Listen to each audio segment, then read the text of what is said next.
I don't want your crappy system. If your system results that I go into the store and I can only buy Pepsi Cola or Coca-Cola and Strychnine, something needs to change on a fundamental level. There's no reason to be represented by someone you dislike or despise or disagree with. And it's not reasonable for you to expect me to buy into your chicanery. Michael Malice, welcome to the show.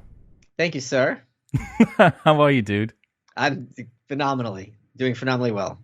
Yeah, me too. This has been a very good week, I think, for both of us. Oh, okay. We're talking about you now? Okay. I see how it is. Where are you in the Amazon charts now? I know you've been crushing it recently. I think I'm at 30. I'm only 39. How embarrassing. I know. Of all books. Let's check right now. Let's look. Let's have a little look. Yeah, exactly. Let's check it out. Like Steve Brule says. So we're going here. And we are at, let's look at you on Amazon. It is 37. Oh, the shame. I know, down with the plebs. The shame. I feel so embarrassed. Yeah. Well, I love the idea of having an Amazon link, which is essentially a one word or a one URL answer to a question that you always get asked about anarchy.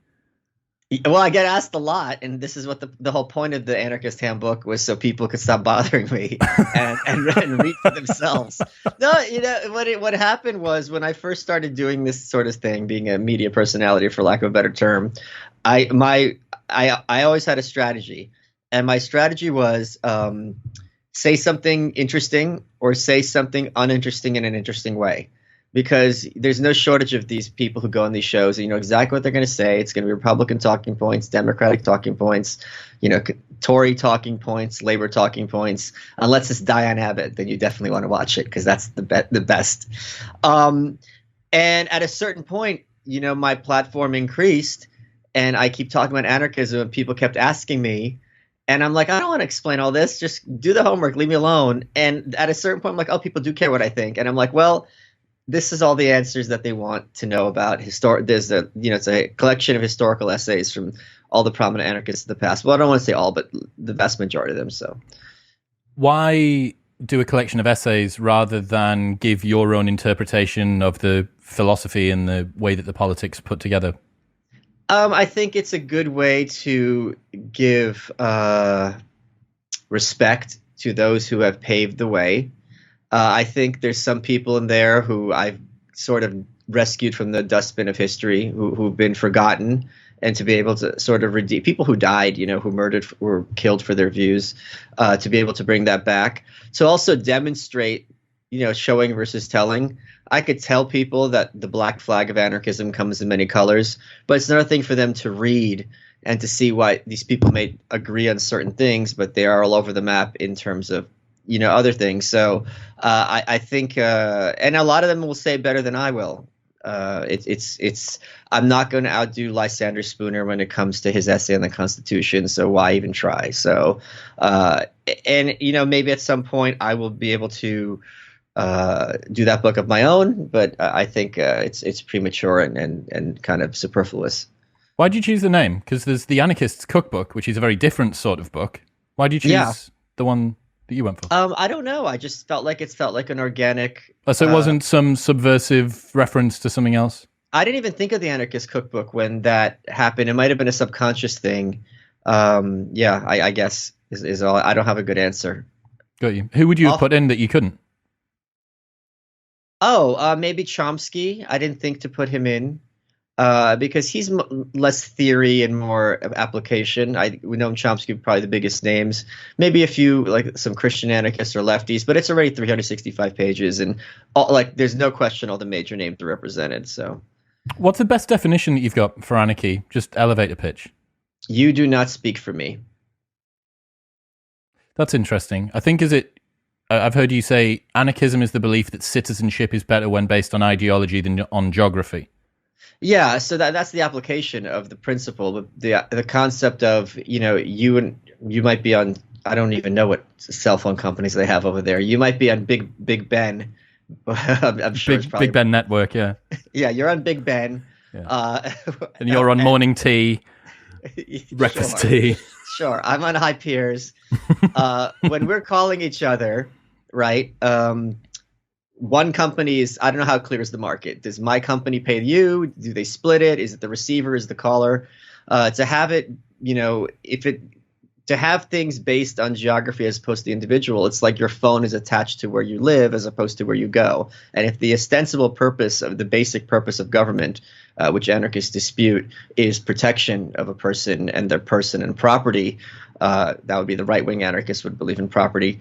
There's no reason for that to be based on the physical domicile as opposed to where that person goes. It should follow. And we have that in a very poor sense today, which is if someone's a tourist, they're still under the protection of their home country. If someone is a diplomat, they are not subject to the laws fully of the country where they're staying at. They're still regarded as sovereigns of where they used to be. You see things like Julian Assange. Even though technically he's in Britain, he was still in the embassy, which is not considered British soil because that's a legal arrangement. So, those are examples using governments about how this would apply, but it would just be extrapolated fully as opposed to these one-off cases. Why do you refuse to vote? Well, there's an essay about that. This is exactly why I did the book. So when people are like, why do you refuse to vote? I'll be like, just buy the book. But basically the premise is, there's a few slogans, don't vote, it only encourages them. But also, I do not think that if I would vote, I would have a right to complain, because if I'm hiring a lawyer and that lawyer, I'm saying, speaks for me, this person represents me. If I'm hiring an accountant, this person, I am voluntarily granting them authority. If I go and say I want this person to be my representative, and they change their word, which they will inevitably do, I asked for it. I said I want this person to represent me, and I do not believe any politician does or can represent me. So it's avoiding being complicit in the game. Yeah, and it also, first of all, it's just a waste of time. So in terms of like ways to use your time if you want to make the world a better place, there's old people who are lonely. There's a dog you can foster. There's kids who don't have a dad who you can mentor. There's so many different ways where if you want to work for the common good and make society a better place, if you just commit that 1 hour, you actually feed someone who's hungry, work for an hour and buy a poor person clothing. There's just infinite ways that we could all marginally increase the happiness, in the world around us. So voting is a ritual that validates those who slaughter hundreds of thousands of people in the name of patriotism and things like this. So it's not a fan of democracy, to put it mildly. How do you feel then in the build-up to an election when obviously you get asked a lot? I've asked you on this show ideas and insights around the election. Does that feel a little bit like playing somebody else's game? Does it feel a bit like, oh God, I just can't be bothered to even discuss this archaic institution that I can't be bothered to get into? Not at all. It's the opposite. It's that I'm being able to discuss it without the facade that this is some kind of noble endeavor. And because you got no agenda. I do have an agenda, which is the destruction of the state. But it's also just exposing the manipulations and machinations of the parties, the corporate media, social media, and all these other various figures. So it is of great interest and to watch how this sociologically plays out, even though I don't regard any of it as valid. What's your favorite essay from the new book? John Hasnas, who's a Georgetown University professor, he's alive. He gave me permission to do it. I would say that one because he talked about the myth of objective law. So, the big sticking point for most people to make the full transition to anarchism is to have a legal system. And the argument is, okay, look, at the very base, we need to have a system of law where everyone can come together and have a base agreement. You can't do this, you can't do that. And being a law professor, he demonstrates that the idea of objective law is not only does not apply in reality, it's literally impossible even in theory. That whenever he gives many examples of like, look, whatever this legal case is, and these are, these are just basic legal cases, like this person has a sweater, this one doesn't, or something like that, and they nail it to each other. You are going to have whoever is adjudicating this process, they are going to bring their worldview to the judgment inevitably. So there's no reason why everyone has to be under the same principle of law. And I'll give you a great example. That'll be very easy for people to solve. You and I are both eBay. We have an eBay exchange, and you're supposed to mail it to me, and somehow it gets lost in transition, right? So you can very easily imagine one legal system where you're the seller. It's your responsibility to get it to my hands. If you don't get it to my hands, I get my money back. Another legal system, you could say, well, I sent it. My hands are clean. Take it up at the post office, right? Both of those scenarios, if they're explicated ahead of time, which one is right? Which one is just? They both make perfect sense. And there's no reason why you can't choose which system of rules will govern your behavior. Now, it gets much trickier when you're coming to things like violent crime and murder and things like that. And that's a kind of a separate issue that we can get into later. But in terms of regarding that there has to be one legal system with one set of rules that everyone has to follow is demonstrably false. Second, the claim, and literally any lawyer will tell you, if objective law were possible, then you would know for a fact how that judge is going to rule in your case, right? If I buy something at the supermarket and it's expired milk, I'm getting a refund. You know ahead of time. But if this is a legal system, you have not only do you have no idea of the outcome, you can be certain that the attorney's fees are going to be exorbitant and are going to, this is why how often are people involved in lawsuits? It's regarded as a nightmare, right? Because the claim is that equality under the law, even if you're very, very poor, you have to have access to this system of adjudicating disputes. But everyone knows poor people do not have access to lawyers and things like that. They'll have access to it if they're the defendant. They'll have a public defender, at least in the States. I'm sure probably the same thing in Britain. But in terms of a lawsuit, they do not have access to this service, which defenders of the government will say is crucially necessary to everybody. How would that be fixed in an anarchist society? When you everything would be resolved. We have it fixed right now in terms of eBay, right? So right now, you and I have a dispute, and eBay steps in and either gives me the refund or says, I'm out of luck, Chris sent the sweater. And it's even if I don't get the answer I want, I at least don't have to buy a lawyer, and it's resolved in seconds. Anarchism is not utopia. There's still going to be theft. There's still going to be killing. There's still going to be missing sweaters in the mail. The difference is the resolution of these problems is going to be much more efficient, cheaper, and much more conducive to peace, as opposed to imposing judgments that entire portions of the population find to be abhorrent.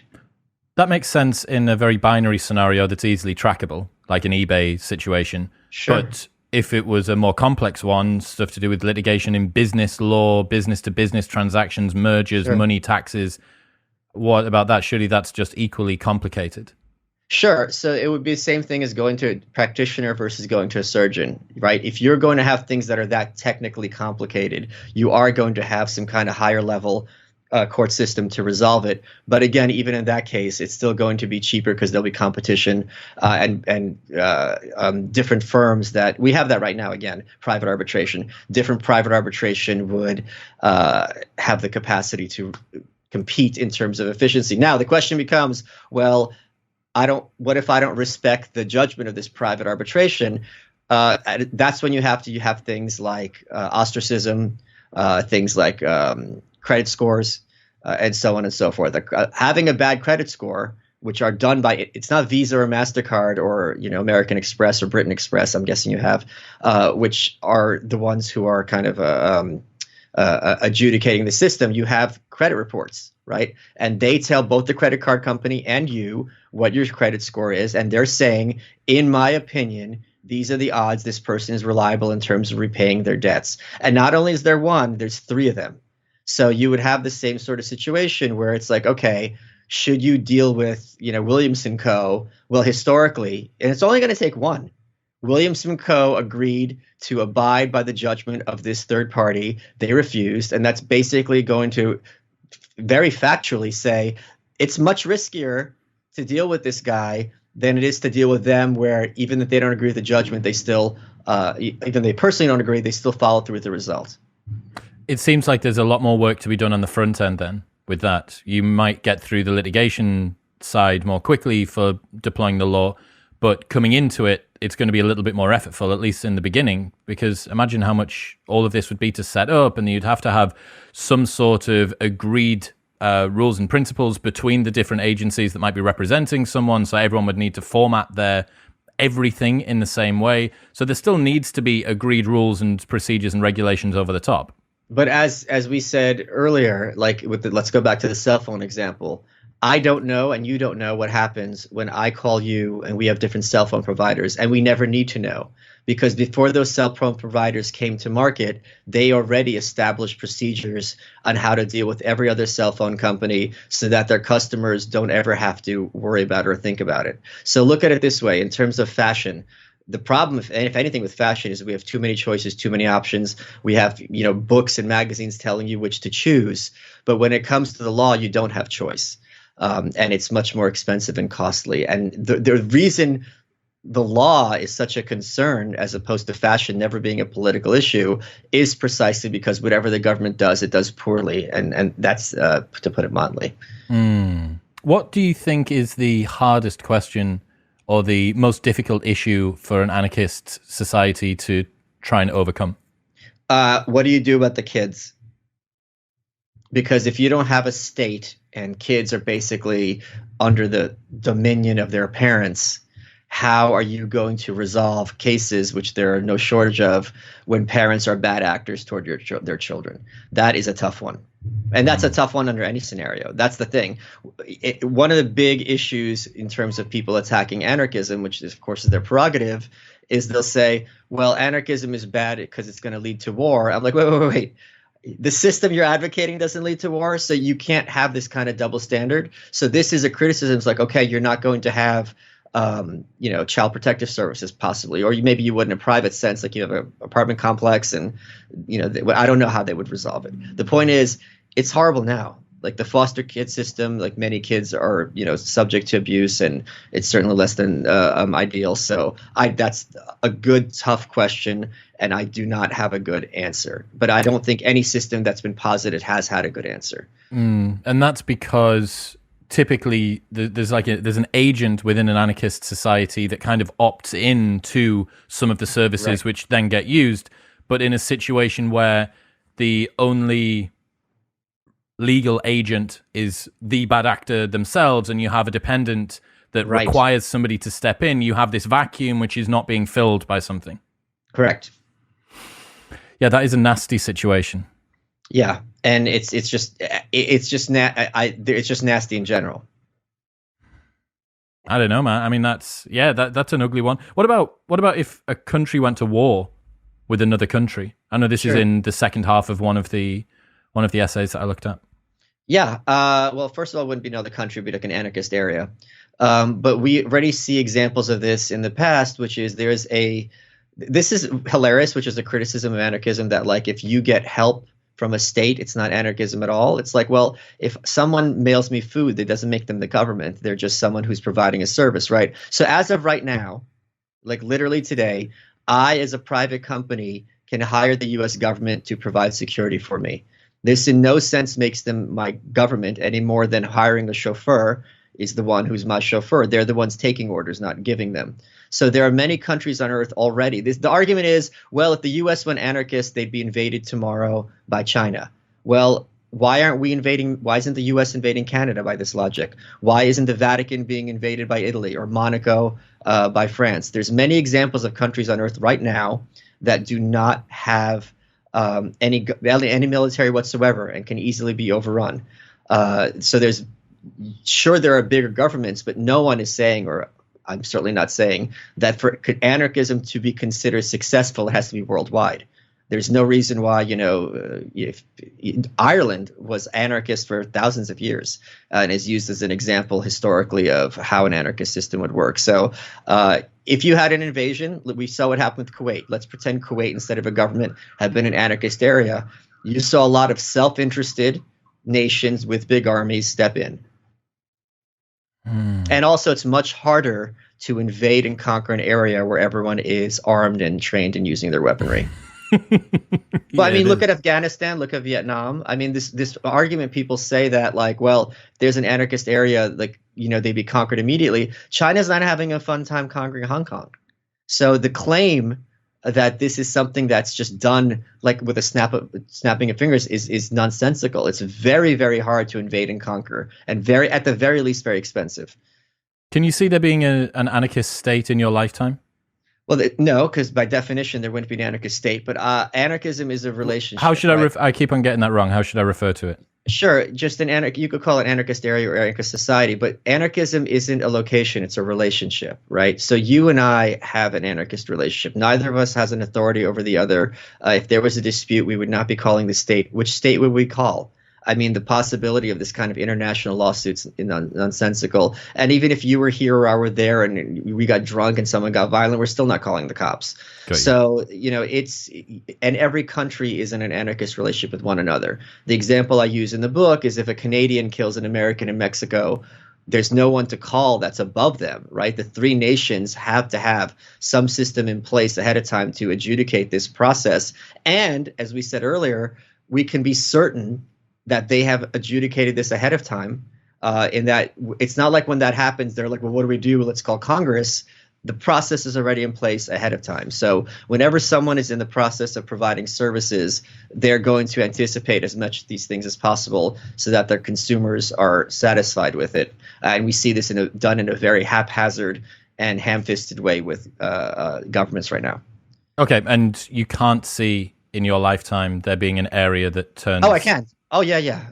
Oh, it's not going to be that hard either. It just has to be even just like there's many organizations right now that are trying to basically make things like this happen, like seasteading or other such situations. I think if people read between the lines, there has been in recent years, or as you would say, yes, a lot of hand-wringing over the increasing lack of legitimacy of the state and increasing distance between populations and their governments, and they're not feeling represented. And that's something that's healthy and from my perspective should be encouraged as much as possible. Although, of course, members of the corporate media think this is a nightmare and disaster because they go hand in hand with state power.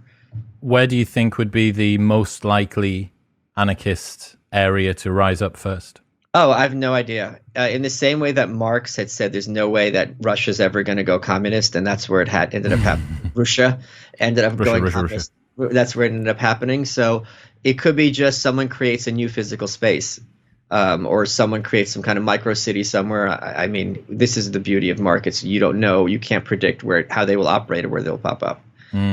What was unique about the process for creating this book? I know that you were really proud and interested in that. What was unique about it? I think knowing that something I took very seriously. What was unique is knowing that this is something that's not going to be dated for many, many years, and that it's going to be the go-to reference book for a lot of people about an idea which, in our internet circles at least, is gaining increasing currency. So that was kind of something special. Talk me through the writing process and the publishing process. You said that there was some lessons to be taken from that. Sure. So there was, again, I've been getting asked about this constantly because I talk about this stuff on all these different big podcasts. And the only thing that had been somewhat comparable to what I was looking for was this book called Patterns of Anarchy from like the 60s. And one of my supporters, this woman named Marla, I was doing a live stream and she went in the super chat and she goes, "Why don't you do an audiobook of this?" And I go, "That's a good idea." And I go, "Wait a minute, these are public domain. I should just redo it in a contemporary way, update it with, bigger names and more contemporaneous essays." And, and I also, being a collector of many things, knowing how to curate a collection, I knew, okay, these are all the names I have to have covered. And also, which are the concepts I wanted to have covered. So to kind of have that grid, it was the process. And you managed to get it from idea to market in 3.5 months? Yeah, it was 3.5 months. And now I'm recording the audiobook. What's the lessons from that? I have to start recording the audiobook. The lesson is I don't have good enough sound quality in this room yet, so I have to figure out how to do it. Yeah, I bet you don't. But you went self-published as well? Correct. And I was the top nonfiction book on all of Amazon for over a day, beating literally everyone. There was a novel ahead of me in Dr. Seuss, and I was number 3. So this guy Obama, you might have heard of, Oprah Winfrey, you might have heard of her. Every president, every PM. I was Gordon Brown. Get out of my way. You got nothing on me. Jeffrey Howe. Sorry, I was just running the table, and still am. And it's very validating to show people that you can do it yourself and do. And this is another example, like we are just talking earlier about in terms of adjudicating disputes. If I'd gone through a mainstream publisher, let's assume the sales would have been the same. At the very least, it's coming out in 2023. Yeah. So even if the results were identical, I'm still saving 2 years of my life in it, or my career. That is an enormous, enormous difference. But dude, I saw a tweet from Tiago Forte, who's a productivity coach guru who's got a deal for his first book, which will be really, really awesome. And everyone's excited about it coming out in the productivity community. And he hit the nail on the head and said, the weird thing about a book is that you need to be able to project the trend 2 years out and then catch it just as it's hitting the inflection point. And he was really fortunate because he talks about building a second brain. It's a personal knowledge management system where you can have all your notes and your summaries and such like organized in a very good way on your computer. And Notion and Rome have all had these huge influxes of investment, and there's lots of interest, and there's lots of press and publishing around it. And he's like, this is great, because I think he's maybe 1 year into the process. So he's looking at the start, February 2022, I think is when he's looking at doing it. He's thinking, right, yeah, I have managed to time it. But all of this investment and all of this clout that's just occurred within the industry that he's written a book in is totally out of his control, because the lag time between him coming up with the idea and even between him finishing the book and then the book finally hitting market is vast. There's a couple of other things. No editor who hires me is going to know this field as much as I do. So there's going to be arguments just based on their limited knowledge in terms of why do you have this essay, why do you have that one. I don't need to explain myself because I know what I'm doing in this very specific regard. Number 2, and this is something people might not appreciate, I did a book a few years ago called Concierge Confidential. I was the co-author.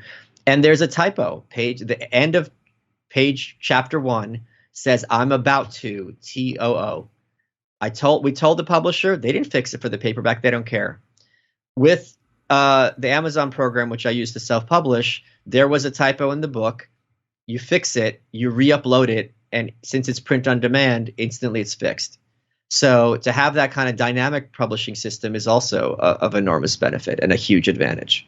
It shows now it kind of explains why people are so concerned with status and clout in 2021, because with the right audience that's sufficiently bought in and broad enough, you can do some pretty powerful things, even up against the powers that be, all of the previous pathways and avenues and contacts that they've got. One guy with a 100K on YouTube and a couple of 100K on Twitter can do some damage.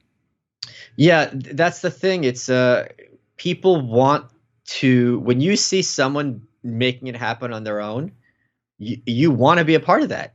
You know, this isn't someone who's got some big book deal with Simon & Schuster and they're rolling out and like, oh yeah, this book sounds good, I want to buy it. But if you see someone who's like, this book is something I would buy anyway, but it's also someone I'm a fan of doing it themselves and beating the corporations at their own game, then you really want to cheer them on and feel it. And there's also that kind of feeling of like, this is my opportunity to actually make a difference and invest $19.01, to kind of say, this is what I want to see more of. So, I'm a big fan of Albert Camus. He did not like being called an existentialist. He regarded himself as an absurdist, but the existentialist idea that we are self-created, when you see someone who is, you have the guy who is killing it on Amazon and running circles around all the publishers is awesome.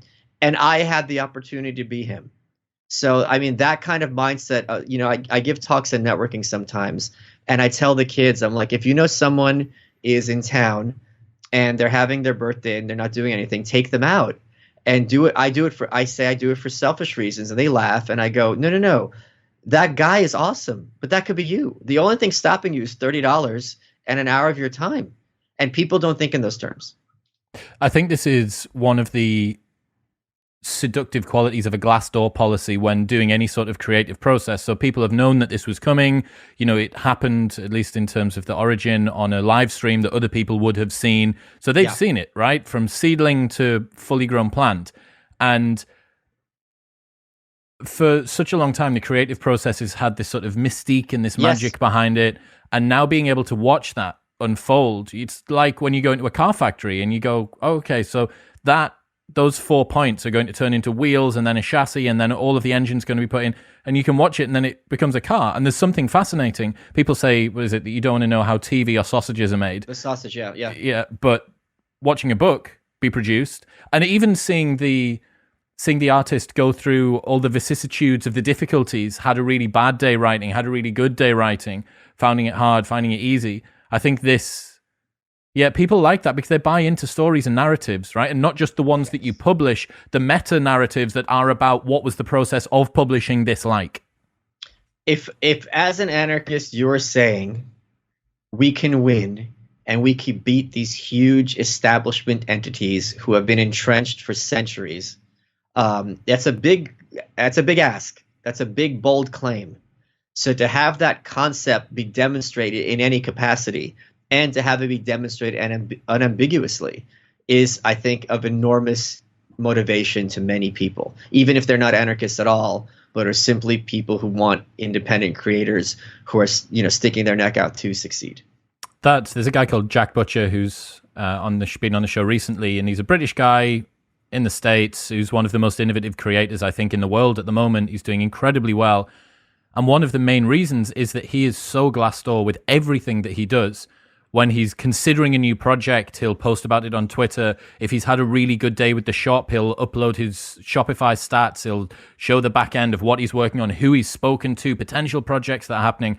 And people just love that. They love being involved in the narrative. And it makes sense, because why are people bothered about sitcoms? Fucking Friends coming back after 25 years off or whatever.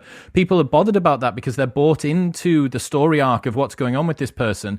And I think we're only just scratching the surface about what the creator economy can do with opening up the creator's own personality aside from the work. So the art and the artist are now being sold as two separate entities that come together to form like 1 + 1 = 4 with this, and they create even more. And here's the other thing. It's like, if now I can tell people with a straight face, for $500, right, you can send me to Miami to do Andrew Schultz's show, or if you're interested in spreading these ideas, that pays for half of an office of some rando at a think tank to write white papers that no one's going to read. Which of these is going to see a better return on investment for you? And again, it's an easy sell to make because this is unambiguous.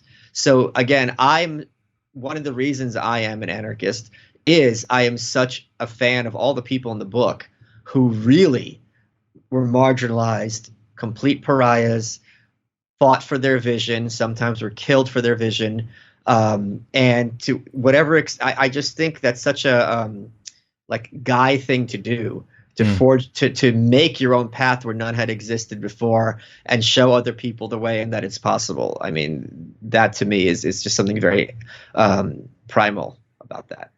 There's something that I really enjoy as well, grabbing yourself by those bootstraps and getting going. As well, it makes me think of, I know you're a fan of crypto and Bitcoin and stuff. Sure. It makes me think about the proof of work concept. So being able to watch a creator go through this process, all of the different areas and stages, and then even reflect on it once it's happened, and then thinking about what comes next, that is proof of work, right? You're not going to get scammed. There was no way that you were going to do this and this book actually be 360 pages of blank sheets, and you are actually, my entire career leading up to this point was just a big Ponzi scheme sort of shill thing so that I could then pull a couple of grand out of everybody and run away. That was never going to happen because people have this proof of work. Look at all of the time that I've invested. And yeah, man, long may it continue. Yeah, I am really, really stoked. And I'm also really stoked at the reactions because people are feeling, I think correctly, that their faith in me has been well placed. And that's something I take quite seriously. You talk about Bitcoin, like this is like getting in on talk about crypto. This is like getting in on Bitcoin when it's $50. Yeah. Yeah. I like that as well with creators, because I've been using this for a while, saying like, look, if you subscribe now, then you can say that you listened to Modern Wisdom before it was cool. Yeah. And being that first one in, because you never know how big it's going to get. You never know how high that hockey stick and inflection is going to go. And I think it's safe to assume that you can just hold your market share now, and the amount that the creator economy is going to increase, all of the different ways, stuff that Dave Rubin's doing, the way that people can now accept different payments, the stuff that's happening on blockchain so that you can have guaranteed products that come to you, all of the clever stuff that's happening there. It's only further and further enabling individual creators. Like, look at the money that people on Twitch are making. Even just small guys in their bedrooms. You know, they were doing this anyway. They were playing these games anyway. They've hooked up a camera. We would have had this chat in any case. You know, we just hook up a camera and then you go away, and yeah, it's crazy. I don't even think, though, it's about the money per se. I think it's just about, like, you can just have a roof over your head, like a very basic Maslow's hierarchy of needs. This is something people, I think, don't often appreciate, because they think, well, you know, if they want to be a stand-up comedian, for example, it's like, who do you think you are, Jerry Seinfeld? It's like, you don't have to be Jerry Seinfeld to be a working comic. There's literally thousands of comedians you and I haven't heard of who are still making a living, maybe even making a great living at practicing their craft. So the more demonstrations of this that there are, that you don't have to hit, you know, be the top seller on Amazon like myself, but you could certainly do a decent job and be proud of yourself, and that when you go to meet your maker, you could point to your bookshelf and be like, hey, I wrote that crappy book that sold 500 copies. That's the big deal. That's more than 99% of people can say. I was reading through the book, and one of the questions that I had for you was, what's wrong with how democracies are run? And there's this quote that says, people will say with a straight face that having one choice for dear leader is tyranny, but having two is freedom. Is that second choice on the ballot really the qualitative difference? That's so good. But it's true. If you go to this, I don't know what brands you guys have over there, but if you go to the store and your choice are Coke and Pepsi, and someone could say with a straight face, hey, you can choose whatever you want. Or if the choices are, let's put it another way, if you're partisan, the choices are Coke or literal or strychnine. It's also, you know what I mean? But if your system is set up by design, both in America, we have primaries, right? So there's a whole year where all these people who want to be the candidate for Republican or Democrat are whittled away. So you're left with two candidates. So the whole process by design is to eliminate your personal choices. And they're saying, well, we don't have any other options. Well, the option is, well, I don't want your crappy system. If your system results that I go into the store and I can only buy Pepsi Cola or Coca-Cola and strychnine, something needs to change on a fundamental level. There's no reason to be represented by someone you dislike or despise or disagree with. And it's not reasonable for you to expect me to buy into your chicanery. It is bizarre that you hear people talk about, well, this was the worst of the best of a bad bunch. Right. We're talking about the people that determine the standard of our lives. The lesser of two evils. In no other context are you forced to do this. Can you imagine, like you're arrested, and it's like, we got two barristers for you. I'm trying to use the lingo. It's like this one, it doesn't speak English, and this one, is in a coma. Like, what is going on here? Have you learned any lessons that you've really cherished recently? Yes. This was a very, very intense one, I learned. Some of the people in this book had been largely forgotten, and that I have the power to be the one to redeem them in a sense and bring them to a mass audience.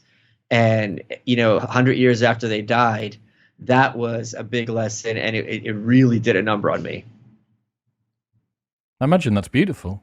To think but it's extremely intense. Like, who the hell am I? I'm not a modest person, but in this context, it's like, these people are hanged. Louis Ling, who's the cover model, he was sentenced to death. He blew off his own jaw in prison, wrote on the wall, "Hooray for Anarchy" in German. He was like 23, 24, just total hunk. And, people forgot about him.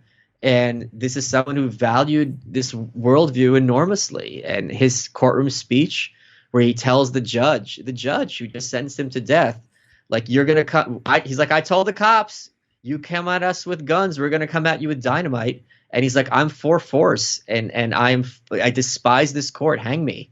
So like, to have his voice, and they permeate through the decades, and I'm the one who made this happen, is a very intense. Now, obviously, I'm not a advocate of dynamite, to put it mildly, but this is someone who was a very interesting figure. It's something that I've been thinking about. I heard Rogan say on a show a couple of years ago, one of the best things about having a podcast is being able to find people who are brilliant but don't have a platform and giving them that. Yeah, and Joe said that about Lex when I was on. Yeah, he's like, I love that I can take this amazing treasure, Lex Friedman, and like give him a bigger audience, and now he's killing it. Yeah. And you see that now. It's interesting watching the arc, because when you begin a show as a creator, especially like this, you're asking people favors. The power dynamic is that they are doing something for you as a fledgling podcaster or YouTuber or whatever. But then after a little while, that power dynamic actually starts to shift. Yeah. And you actually start to think, well, hang on a second, you are the prize, which I love to use as an example from pickup artistry. I keep on thinking, well, hang on a second, that Jordan Peterson gets to come on here. No one else's clip of him did 1.6 million views. No one else's clip of him did 1.1 million views the week later. No one else, blah, blah, blah, blah, blah, blah. You think, well, actually, after a little while, you get to do that. And then you go, okay, and not only can I stand toe-to-toe with these people that I really admire and look up to, which is a beautiful thing to be able to do, but I can also find these diamonds in the rough out of nowhere. Found this guy called Adam Lane Smith on Twitter, wrote a really good, fascinating tweet thread about human psychology, being just some bloke that had been a counselor and a therapist for 2 decades. And I was like, this is fucking awesome. This thread is shit hot. If this guy can podcast half as well as he can tweet, this is going to be, and sure enough, brought him on and he crushed it. Second highest played podcast. This guy's a nobody in terms of clout.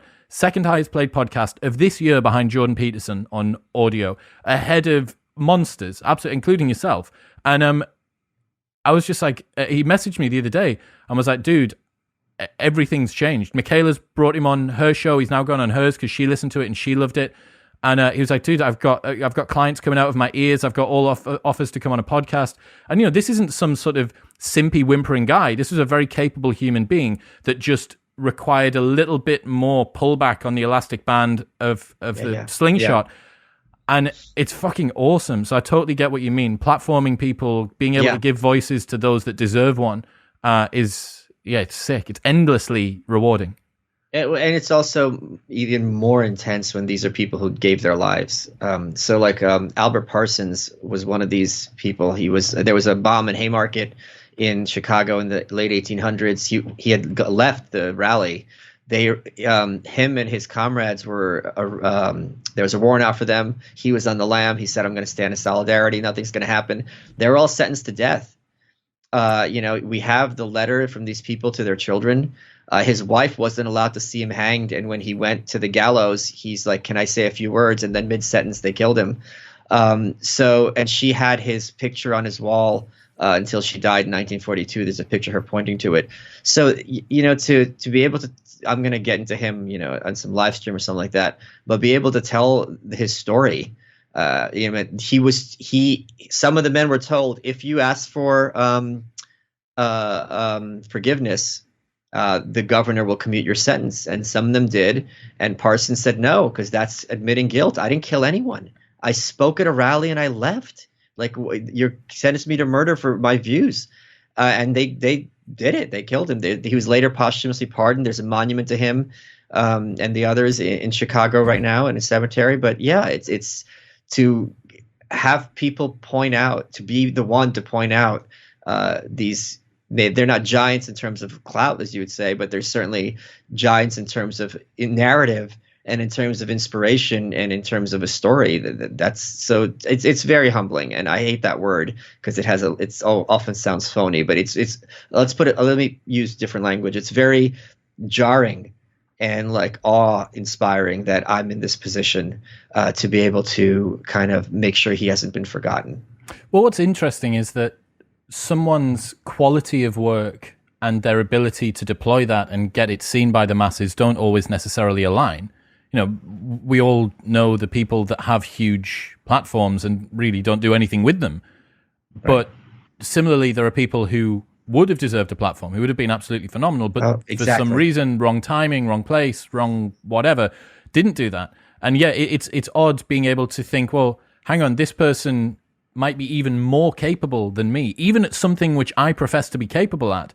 Sure. And yet I'm somehow the enabler of their access to market or to an audience. It is, I can understand why it's jarring. Yeah, that's a good way to put it. Yeah, there's this concept called arbitrage in business where basically, I think if I'm using this correctly, please don't yell at me. But basically, if I see a stock that's at $40 and I know that the market value is $60, I buy it quickly and then I flip it and I kind of align it with the market. And that's, I think, kind of what I'm doing here. It's this person is right now, in terms of historical values, low because he's not known, and be like, well, hold on a minute. This is someone who did matter and someone who was important. So to be able to kind of take them out of that dustbin, as I said earlier, and to put them back on a pedestal, I think is just absolutely a wonderful position to be in. Dude, I got this lesson that I got to tell you, right? So last couple of months, maybe 2 months or so, I noticed that my thoughts were getting really slow. And yeah, it was odd, man, because usually it feels like sort of skating on ice, and it was like walking through a swamp. It was so not like me. And I was walking into rooms and forgetting while I was there, and I was doing podcasts and stuff and losing words. I pride myself on precise speech and precise thoughts, and I was forgetting words. I forgot there's a place called Blackpool near Manchester, seaside town in the UK, and I spent 5 minutes internally trying to desperately remember this place on the West Coast, and then eventually got Blackpool. And I was like, what the actual fuck is going on here? Like, is this early onset dementia? Am I going senile? And I made some jokes with somebody. I was like, oh, like the aneurysm's coming on, blah, blah, blah. But after the Blackpool incident, I was like, right, there's something severely up here. This is beyond me just being tired. And I was constantly tired. I was going to bed at 9 o'clock at night, really fatigued. I wasn't performing in the gym. I was constantly drowsy. So anyway, messaged my buddy who's hold on, because this happened to me also last year, and I figured out I developed a dairy sensitivity. Okay, it's not a dairy sensitivity. It might be. It might have been enabled by that. For people listening, if this is happening to you, try because I eat the same thing every day because of my regimen. Try experimenting with your food, which is so in this hippie stuff. But in my case, this was the case. I'm sorry. Well, elimination diets work like that. Yes. Specifically for that reason. FODMAP diet, if someone wants to look at the most common foods that cause inflammation and stuff like that, use FODMAP, and you take everything out and you add them in one by one. It's a really easy way to do what you're advising there, but it's wholesale approach rather than, let's just get rid of dairy. So anyway, I'm doing this. I messaged my buddy. I'm like, look, what's going on? He said, dude, so tell me about what supplements you've been taking, any changes that you've made, any medication. And I thought, actually, sort of about 2 months ago, this very boring medication that I was on since the start of the year, super like normal pill, the doctor had said to double the dose. So he told me to double the dose about 2 months ago, sent it to him, and he was like, dude, that's an anticholinergic drug. And choline is one of the key neurotransmitters. Oh my God. So what it does is it downregulates that. And sure enough, you do a little bit of digging, you go through common side effects for moderate high doses, which is what I would have gone to once I went to the double dose. Drowsiness, fatigue, memory loss, dry mouth, which I didn't have, and I was like, dude, like tick, tick, tick, tick, like this is all me, right? I was like, well, great, like not an aneurysm, but I had managed to knock 30 points off my IQ and basically retard myself to the state where I couldn't remember Blackpool, and I'm like, what's going on? Like, so anyway, easy solution, right? Easy solution, not an aneurysm, just stop taking this particular medication, but what it taught me that it really was quite profound was the inevitable endpoint that we're all going to get to with our cognitive decline. And It was really scary, man, because you and me and most of the people that are listening probably we rely on our cognitive horsepower, raw, sheer force to just pull us out of problems. We know that it doesn't really matter whatever kind of a problem we get ourselves into because we have faith that the decision engine between our ears is going to be able to fix it. But there's something so vicious and cruel about the thing that you rely on to fix the problems being taken away from you. And I have a friend whose dad was going through some sort of cognitive decline, and he said, this disease has taken everything from me. You know, it's even taken myself. And I was like, wow. Like that, and that quote didn't make sense. And after this last period, I'm aware, like I forgot the word Blackpool, and I was, you know, misspelling right with right and going into rooms and not knowing why I was there. And thankfully it's reversible. But man, like if people go back, they can listen to podcasts, and they might not notice, but if they listen carefully, they can. I'm forgetting words. I can't find the word that I mean, which is totally not like me. So for a brief period, I kind of had, it was a decline. It wasn't to this, you know, something chronic. It wasn't something as severe as it could have been, but it was really, it's really sort of made me see a lot of things in a different light. It was really like insightful, but terrifying in the same breath. And look what it's done to your speech. Half these words you're not pronouncing correctly. This happened. Shoot up what? The school? This happened to my mentor, Harvey Picard, before he passed. He was telling me how he was dealing with memory issues, and he got so scared he'd like sit there and start trying to remember old phone numbers and people's addresses just to kind of test himself. Yeah, I was doing that. I don't think that helps. I think that just is like, you can't, it's not like if you're out of shape, you go to the treadmill and you're going to get some good cardio in. I don't think that these little sprints, so to speak, in your mind are going to do anything other than make you afraid or make you be like, okay, next time this happens, it's going to take, like you said, 5 minutes. But it's very, very, very, very scary. But the same reason, I think, why you do that is why it's really difficult to not think of a terrible action once you've put it in your mind. So imagine that you're looking at a kid by the side of the road, and you might have the thought, I wonder what it would be like if I pushed that kid out into traffic. You go, that's terrible. That's a terrible thought. And you're just telling yourself, which is kind of dumb, because like, who the fuck are you talking to, right? You're just telling yourself and also listening and also disgusted with you. And you think, right, I'm going to push that kid. No, I'm obviously not going to push the kid out into the middle of the road. But what a terrible thing to think. I mustn't think about it. And then you immediately start to think about it even more. Or you're with someone at work or whatever that you really know that you shouldn't be looking at or thinking about doing something to. And then you're like, I can't stop thinking about it. The reason is that the mind's teleological, right? So we posit a goal. What? I think the reason is there's a certain percentage of this audience that is higher than 1% and less than 50% that looks at you and thinks this guy must be a sociopath. And maybe not American Psycho, but British Psycho. Okay. And not to have you be like, oh yeah, I wonder what it's like to push this kid in front of traffic. Yeah, they have, as you would put it, their answer. Yeah. But the reason is, right? Change the subject. He's outing me. I'm not. We'll take this out in to post. fucking explain something without you just coming in with your American Russian accent. Anyway, so the brain's teleological. You set yourself a goal, and then what you do is your brain is constantly measuring how far you are from that goal. Okay. But the problem is, the very thing that you are trying not to do is what it set the goal as. Oh my God, I can't believe that's a thing. I mustn't think about it. How far away from the thing am I? And in the act of working out how far away from the terrible thought about the kid in the road or whatever, you continue to bring it back up. And I think it's kind of the same with the memory loss situation, that you think, okay, this is something that I'm concerned about and I really don't want to have happen. So what I'm going to do is I'm going to see how far away, how long is it for me to remember this person's phone number from 20 years ago or whatever it might be. Oh my God, well, it's this long. Oh my God, well, it's this long. And then you end up with this metacognizant 2 layers, 3 layers removed. And that's when it becomes really vicious, right? Because you start to be the architect of your own discomfort. You are the voice inside of your head that is telling you the things about the thing that is happening.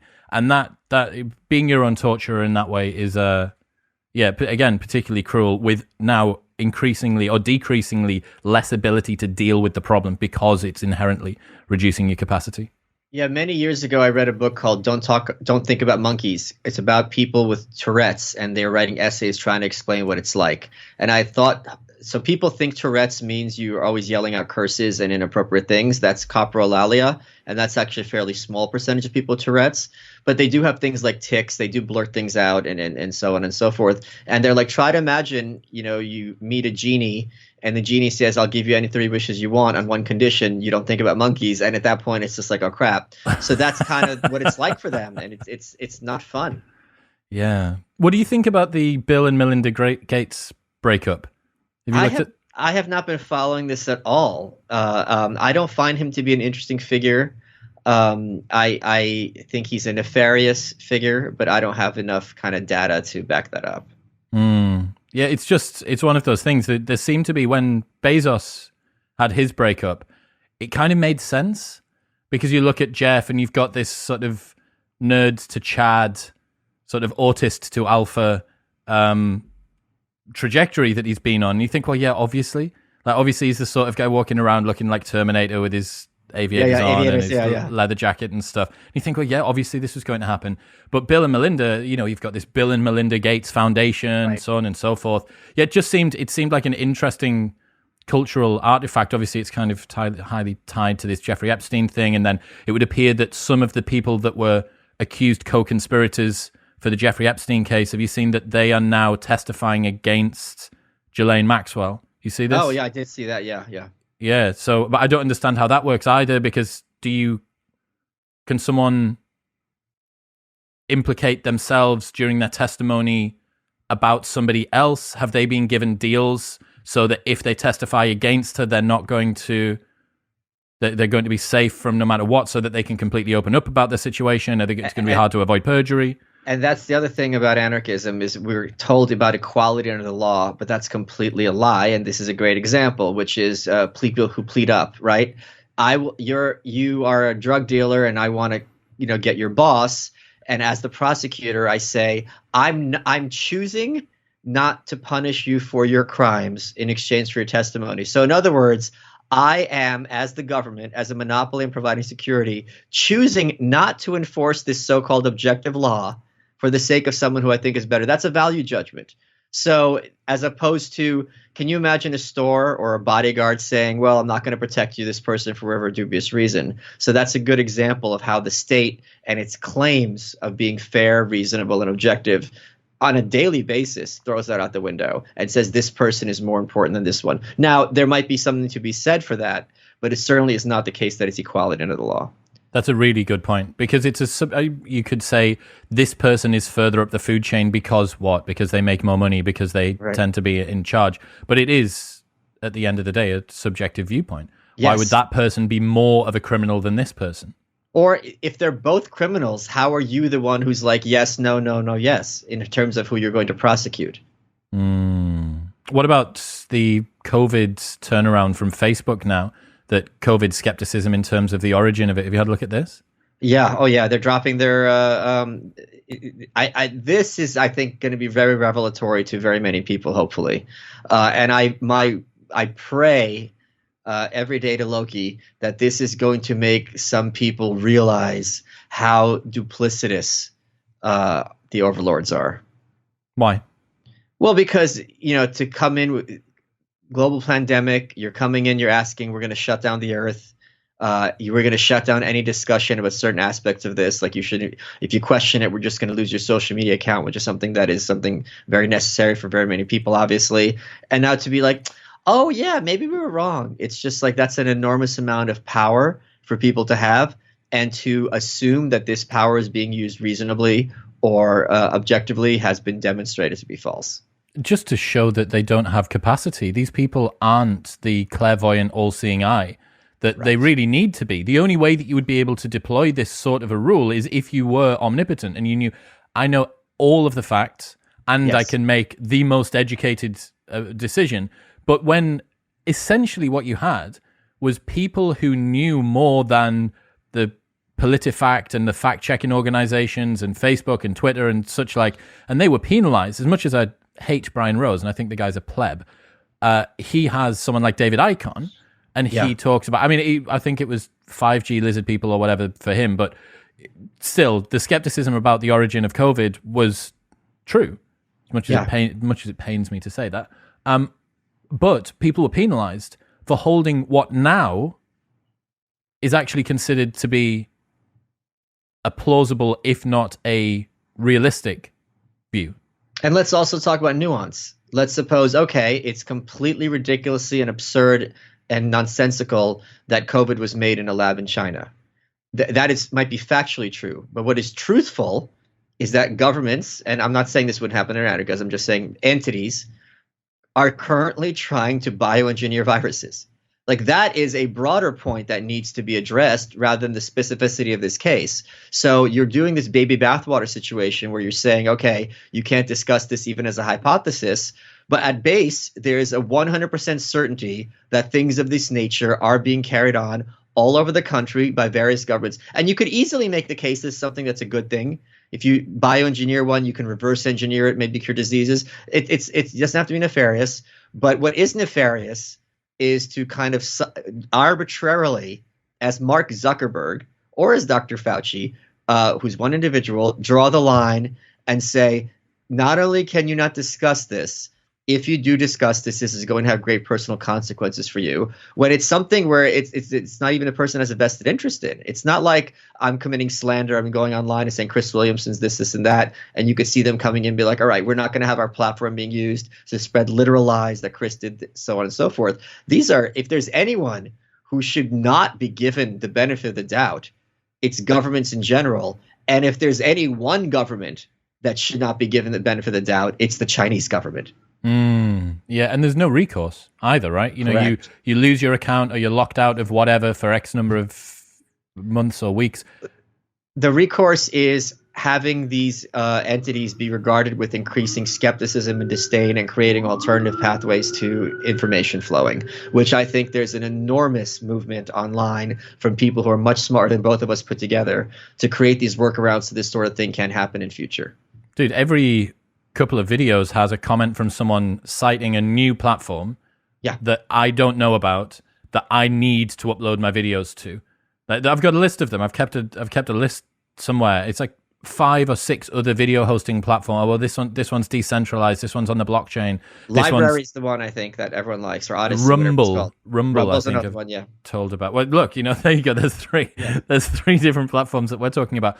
But man, I remember the first conversation that me and you had about anarchism, and what you were talking about was the fact that how many times do you need to be hit over the head with a stick or mistreated by powers that be so that they show you that they do not have your best interests at heart, right, before you start to see that there might be something amiss here. And I don't know whether this is a quirk of my personality or whether it's a British thing. I think it's maybe both. British, I think, tend to be relatively orderly. We haven't rioted as much when things have occurred. There doesn't tend to be the revolts. That might be a chronic situation. It might just be an acute one for roundabout now with the way that the culture is at the moment. But for the most part, we tend to stick to the rules, and I've tended to respect rule makers and such like. Sure. But dude, the number of times since our conversation only at the beginning of this year where I see something, I'm like, okay, the mask slipped again there. The mask slipped again there.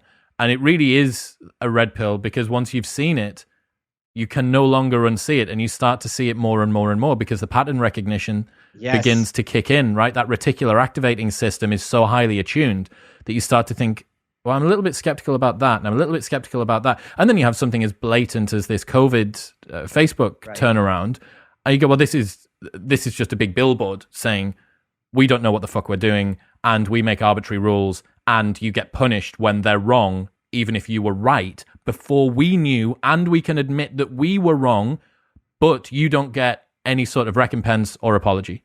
And at a certain point, you ask yourself, wait a minute, why was I ever under the belief that Jeremy Corbyn, Sir Keir, Nicola Sturgeon, Boris Johnson care about me or have my best interests at heart when they've never even met me or know I exist? And to expect powerful people to not be self-motivated or self-driven makes no sense. At the very least, they're not going to be in that position if they do not have this hunger for power, because it takes so much work to get elected, especially at the highest levels. So even as a thesis, it's completely incoherent and nonsensical. Now, you can make the case, which is I think fairly easy to defend, that their careers would be best served when the country itself thrives, right? It's easy to get reelected when the economy is booming. It's much harder when things are a disaster. So they would want to seek out those policies that for the country. And I do think all those people do want, in general, probably what's best for, and they just have different views of getting there. But to say that they're entirely just motivated by service when you see how they talk, is just bizarre to me. Did you see the recent local election outcomes in the UK? Oh, yes, I did. Oh, very much. What did you take away from that? Oh, I was giddy. I was giddy because I enjoy seeing anytime politicians squirm, because they're very good at hand waving away, finding excuses, and so on and so forth. So Labor went from Corbyn, who was regarded as, the left of the party, understandably. We have new leadership. We're moderating. We're changing our face. And to have, it's kind of like we were talking earlier about having Coke or Pepsi. It's like, okay, my teeth are rotten. I'm going to stop drinking Coke. Well, I'll just start drinking Pepsi. That's the other choice. So Labor has this, somewhat center left with Sir Keir, or the harder left as Corbyn. They're like, okay, this didn't. And it's also funnier because it went Miliband, Corbyn, Sir Keir, right? So it's like, okay, the moderate didn't work.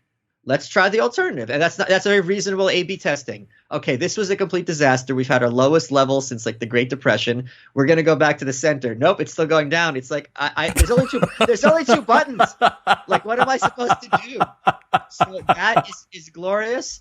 And I do think it is also wonderful to demonstrate the insincerity of politicians, and Labor is the perfect example of this. Not that I think Boris Johnson is a good person. Let me just make that clear. But Labor just codifies this principle I'm about to demonstrate. They're called Labor. The party is called Labor. It's not called the Democrats here. It's specifically the party of Labor. It came out of the Fabian Society, the unions, and so on and so forth. As soon as those labor unions, working men, started voting Tory to any extent, they're being vilified as little Britons, backwards, illiterate, racist, so on and so forth. It's like, wait. So you never cared about Labor at all. You never claimed to you did not really represent the views of your countrymen, or else you would have been changing your policies accordingly. You just used them or saw them as a means to gain power. And now that they're a threat to your maintaining power, you condemn and despise them. And there were many members of the Labor Party who publicly were like, look, I forgot the guy's name. I apologize. I'm sure people know who I'm talking about in the UK, who are like, we've become this party of like university jerks who have disdain for the common man. This is not who we're supposed to be about, nor is it a path toward winning elections. And I think he's absolutely spot on and right. But what's hilarious to me is they have no idea of what to do next. And you see this in country after country. In Germany, the Social Democrats, which are the equivalent of the Labour Party, who have been in coalition with Angela Merkel for a better part over a decade, they're now polling at like 13%. 13%. Just imagine if being in a country where one of the two main parties is now down to 13%. So in country after country, historically, these big parties, which have had decades of, often running the state or, certainly being number two, are imploding. And that, to me, as someone who has disdain for democracy, is something absolutely wonderful. It's also funny that, like, one thing in British politics, you have Labour, which is a complete disaster, and then you have Boris Johnson on the other hand. He's not exactly a great guy. He's not a slick operator, no. Yeah, right, yeah. Is this the guy that's defeated us? This one? Like Bongo land, this is going to be our PM. It's like, but that's where we are. So it's, and the thing I love as an American, there's such a pretension to Brits looking down on us and oh my God, it's like you guys have a lot of lowlifes at the very top. And one more thing that just happened recently, I forgot what it was. I had this tweet and I mean it. I said, no matter how bad of a day you're having right now, realize that somewhere Theresa May is miserable. And when you put it in those terms, it's great. God, what a horrible woman. Yeah. I don't know, man. Watching that situation unfold was crazy, especially from being from the northeast of the UK, which was this Labour stronghold. Yeah, Hartlepool, is where I used to play cricket for years, and cricket for years. What was it? The Chris Williamson story. Cricket for years. What was it that I was talking about? The chief constable of Hampshire Police or something, and you took a liking to him. But you're totally right when you say that it just seemed like, okay, what can we do now? What do you want us to say now? This was Labour's campaign. So what should we say now? What would you like us to tell you in order for us to stop depreciating everywhere that we thought that we were safe? So this is the thing that I found that was really interesting, man. So if it hadn't been for the fact that Trump had lost in November, or Trump didn't win the election in November. People get mad when I say that he lost. No, he didn't lose. So if you accidentally say that George Floyd was killed, it's like, no, he wasn't. He died. You're like, oh, fucking come on, mate. It's just a term of phrase. Anyway, the fact that Trump is no longer the president, right? If that hadn't happened, I think that you would have a fairly robust case to be made that, look, all of this super lefty wokeism stuff, it's just not resonating with the electorate across the board. You know, two of the cultural leaders when it comes to the West, the English-speaking countries, it's just not happening. But the Democrat win seems to throw a bit of a fly in the ointment of that hypothesis. No, you're seeing it wrong from across the pond. So I don't think you're following American politics during the primaries. But Bernie Sanders, who is kind of the Jeremy Corbyn equivalent, roughly, although he's a much more amiable and much more liked and respected person than Corbyn was, much less divisive. We have something called Super Tuesday. So basically, we have 50 states, and each state has their primary or caucus, and they're not all in the same day. It's a staggered period. So basically, you kind of have the playoffs as people fall away, and then you get the nominee for each party. And we have something called Super Tuesday, which is a day when a huge chunk of states all have their primary caucus on the same day. The day before, Bernie, who only joined the Democratic, he's always been independent. He only joined the Democratic Party seeking the presidential nomination, as he did 4 years earlier. He was ahead in the polls in literally every state, other than I think Minnesota, where Senator Amy Klobuchar had been running as well, which was her home state. So he had a lock on the nomination. They were going to have a Democratic Socialist as their nominee. The Democratic Party publicly called all the other nominees.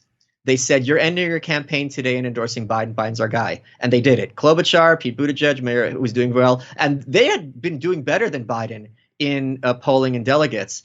That month, Super Tuesday, Monday, they all suspended their campaigns. Kamala Harris, who had suspended previously, endorsed Biden, and that put Biden over the top. So it was a defeat by the Democrats of the wokest, who would be the champion of the wokest left. It would be the hard left had been defeated very heavy-handedly and publicly by the party leadership. So the left, the center left, or ostensible center left, is much more effective in many ways at defeating the harder left than the right or the center right is, at least here in the States. That said, that didn't really happen in Britain because it was just Biden won and you had those off-year elections. And I think Labor is polling even lower now than Corbyn's historic defeat.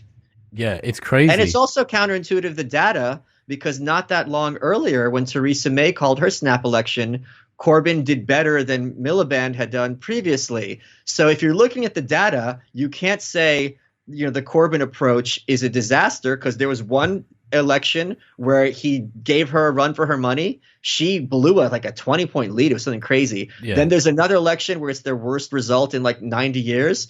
And then you go, okay, we're going to go to Sir Keir. Now it's like if I were Labor, there's a lot of conflicting data here, and I don't blame them for being confused. Yeah, but do you see my point to do with America that I understand you can have top-down people litigating or telling the candidates that they need to move in one direction or another, but bottom-up, the electorate, again, questions about the validity of the election aside, the electorate seemed to not have this total whitewash correct. Conservative wash, as you say. Yeah. What do you think's different there? What was the key differences? Why are we seeing such a conservative push in the UK and not in the US? I think we are. I don't know. That's I don't know that I'm familiar enough with the differences to be able to make. I'm sure a lot of it has to do with personalities. Biden and Sir Keir aren't the same phenomenon. Boris Johnson maybe and Trump are more similar than those other two, and it would have to do with the different populations. I do think, from what I understand, and please correct me if I'm wrong, you guys had Brexit. Obviously, we didn't have a big issue like that. So to have you would think that in that red wall where so many people were for Brexit, even though there were reliable Labour voters, for Labour to then be like, okay, this is what you got. Like Theresa May was a Remainer. And she was like, okay, I'm still pushing through Brexit. When she was on the steps of Number 10 her first day, she said, Brexit means Brexit. I'm going to get this through. And now she wasn't really able to do that, but she wasn't like, I'm going to undo this election. But with Labour, it's my understanding, This is something that was a very populist thing. The entire establishment, largely, or almost the entire Tory establishment, largely the Labour people, even though Corbyn apparently quietly was a Remainer, they didn't really know what to do. As opposed to, this would be a good example for them to pivot and maybe be like, okay, thank you for it's like at 1945 when Winston Churchill stood there on the balcony and he told the people, this is your victory, and they yelled at him, no, this is yours. So it would be smart, I would think. I'm sure the Labour people are smarter than I am in terms of what it's like UK politics, to say like, all right, thank you, Boris, for delivering us Brexit. We'll take it from here. Tory leadership has been a disaster. You're great at alienating us from Europe, but we're going to make sure that Europe has a good relationship with the United Kingdom, which it always has had under Labour. The speeches kind of write themselves, but they for whatever reason chose not to do this. And I think a lot of it because so much of the left increasingly are at the mercy of corporate media, which is much harder left, especially in the States, than the politicians themselves are. It's an interesting point. I do think that Brexit makes a huge, huge contribution to this because it was such a landmark point for everybody in the country. And you didn't have that single issue in the most recent American election, right? Right. You just didn't have that one thing that could be grasped onto. Whereas I think when Trump got first elected, there perhaps was a little bit, it was a simpler campaign to look at, right? You have this woman is a crook. She's going to do terrible things to this country, build a wall. There we go. It was a fairly sort of simple campaign to wrap your head around, but this one I don't think was so much. It was more multivariate. And also 2010 is a better example because Obama was elected in 2008. He had supermajorities in both houses of Congress. They start pushing through Obamacare, which at the time was enormously unpopular. The polls were violently against it. The Democratic Party still pushed it through. And then you had the midterm elections, and they were a bloodbath. Now, they were starting from a huge level, so they weren't completely destroyed. But it was really when you have these one-issue elections or that shadow is floating over the electorate, that's something that it's very easy for the other party to leverage, or at least for the party in power even if the other party can't leverage it, they're still going to lose a lot of their clout. Why do you think that the left have so much contempt for the working class? Because it's a lot easier to train a smart dog than a dumb dog. In general, so educated college university people are much more easily manipulated by the media, much more subservient by the media because they've been spent all these years training. Whereas people who are intelligent but uneducated, like the working class, are much more skeptical. If you're in a factory and your boss is telling you how you're all a big family, blah blah blah, you're like, sure thing, boss, and you go to your boys and you roll your eyes because he's telling you what you wants to hear. But if you're in management, you might start to believe it. So I think this kind of two paths to perception is a big part of it. That is interesting. I don't think the working man correctly believes that the media regards them with respect, to put it mildly. Well, the media definitely not. Right. And if you have the media and labor saying largely the same things, and this population thinks you're a jerk and a horrible person, well, you're agreeing with everything else. I would bet that you're saying these things behind closed doors, and they're probably right. That's a really interesting insight, that the vehicle which used to be prized, or still perhaps is prized, as the delivery mechanism for a lot of the talking points from politicians, the normal working class view, their interpretation of that industry at large is perhaps becoming so jaded that even the association with it is now tarnishing any potential messages which it was. This is like being judge, jury, and executioner of yourself. You're kind of hamstrung by your own situation. Yeah, and it's as simple just about putting food on the table. This is what happened in 1978 when Thatcher was head of the Tories, and she hired Saatchi and Saatchi, and they had a brilliant ad campaign with all the welfare cues, and the slogan simply was "Labor isn't working." I mean, just a brilliant turn of phrase. And at a certain point, democracy, this is the best thing you could say about democracy. There's this inarticulate, like, okay, if there are these two choices and this one isn't working and I have two alternatives, it's not a hard choice. I'm at the very least going to at least try this other one, no matter what you tell me about this woman, because as things stand now, this is not working for me. Now, it's very easy to make the argument that she was very bad for the working class, the miners, so on and so forth, and that's a big argument to be had. But in terms of, feeling this connection as a working man and the powers that be, I mean, the Tories exploited this very well in 78, and obviously that led to her election in 79. What do you think of the relationship between the left and the working class in America? Oh, it's being gloriously bifurcated, and there is a increasing. I don't think people in Britain understand, and I, as someone who's knee deep in this world, have trouble understanding how radicalized and how quickly the working class is in the States. And I had this tweet, and I said this on Rogan, that if they started putting up guillotines, corporate journalists would be tripping over themselves to make fun of how dull the blades are. I think there is. What's that mean? Meaning, like, they don't realize that they're playing with fire, that these people are really being very radicalized in very dangerous ways, that they feel correctly that the corporate media is their enemy. Now, when you regard someone as your enemy, my result is I don't want to talk to them, I don't want to deal with them. But it's very dangerous when a lot of people identify another group as the enemy, and someone's going to get ideas, and that is something I'm very, very concerned about, something I'm warning against. But they're sitting in their offices, well, now in their homes, thanks to COVID, and are like, ha ha ha, look at these idiots, putting up these gallows. It's like, you guys, if you talk, and the left knows this historically, when you marginalize a person or a group and they have nothing to lose and you keep poking them, what do you think is going to happen? It's going to blow up in ways no one wants. And I'm very, very concerned about this. What do you think happens? Roll the clock forward. I don't even want to speculate, because this is the kind of thing where it's like tinderboxes, like you light that match and violence sings its own song. And I am desperately hoping we do not reach that point.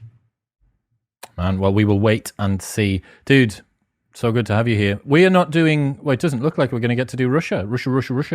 Yeah, you're gonna have to. We're gonna have to. Yeah, you're gonna. What are we gonna do? We need to do something else. Well, across the pond, baby. We gotta. I can't get in. I literally can't get into your country. The whole Shenzhen zone is shut off. You're like a walled fucking nation at the moment.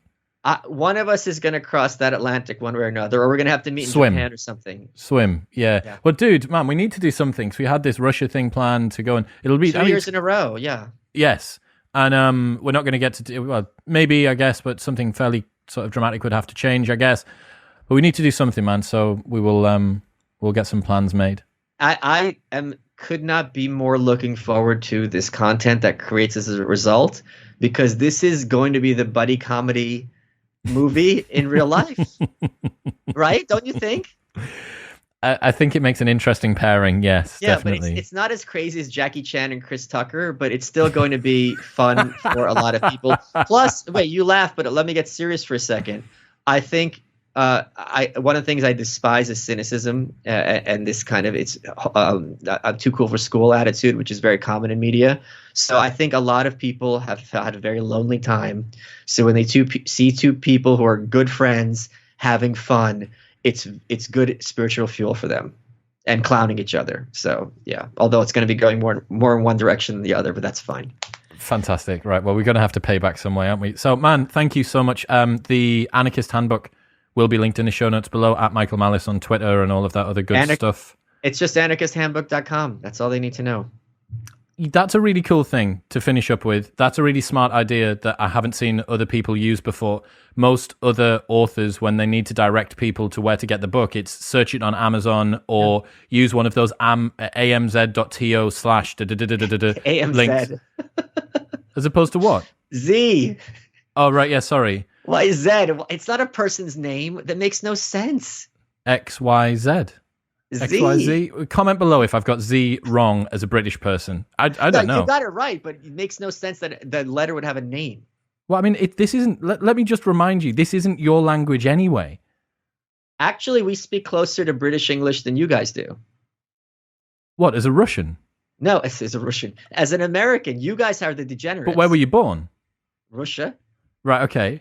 So this... I can't believe that I can't believe that a Russian is trying to tell me about how to speak my language. No, well, the Chief Constable of West Hampshire will be making a call to you, sir. Is he going to tell me that's not cricket? He will be saying, that's not cricket. I don't just love it. Okay, anarchisthandbook.com. Thank you very much for tuning in. If you enjoyed that, then press here for a selection of the best clips from the podcast over the last few weeks. And don't forget to subscribe. It makes me very happy. Peace.